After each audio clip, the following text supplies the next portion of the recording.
ایک بادشاہ کے دربار میں ایک اجنبی نوکری کے لیے حاضر ہوا۔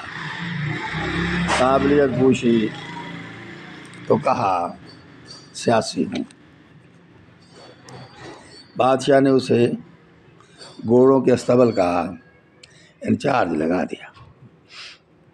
کچھ دن بعد بادشاہ نے پوچھا گھوڑا کیسا ہے؟ اس نے کہا نسلی نہیں ہے۔ بادشاہ نے جنگل سے سائس کو بلایا اور پوچھا کہ یہ بندہ کہتا ہے گھوڑا نسلی نہیں ہے۔ سائس نے بتایا گھوڑا نسلی ہے، مگر اس کی پیدائش پر اس کی ماں مر گئی تھی تو گائے کا دودھ دے کر پالا ہے۔ مسئول کو بلایا اور پوچھا کہ آپ کو کیسے پتہ چلا کہ گھوڑا نسلی نہیں ہے؟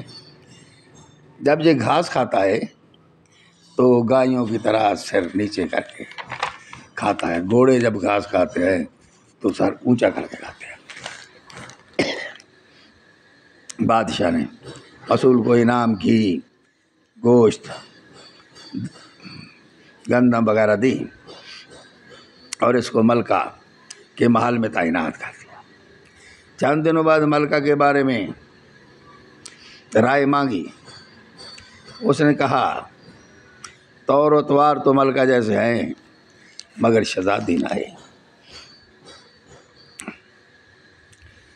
بادشاہ نے ساس کو بلایا اور پوچھا، اس نے کہا آپ کے والد نے ہم سے رشتہ مانگا تھا اور ہماری لڑکی فوت ہو گئی تھی تو ہم نے لے پالک لڑکی لے کر اس کو پال لیا اور آپ کو اس کا رشتہ دے دیا تاکہ بادشاہ سے ہمارے لیک سے لیک رہے۔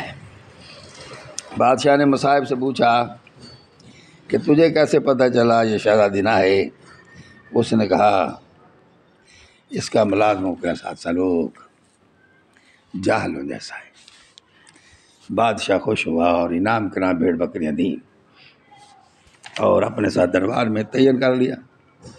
کچھ وقت گزرا، مصاحب کو بلایا اور پوچھا، اپنے بارے میں پوچھا تو اس نے کہا تم بادشاہ زادے ہو اور نہ تمہاری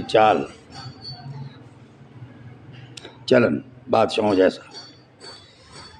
بادشاہ سیدھا والدہ کے پاس گیا اور پوچھا۔ والدہ نے کہا یہ سچ ہے، تم چرواہے کے بیٹے ہو، ہماری اولاد نہ تھی، ہم نے لے پالک بچہ پالا۔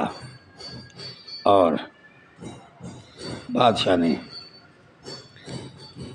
اس سے پوچھا تمہیں کیسے پتہ چلا؟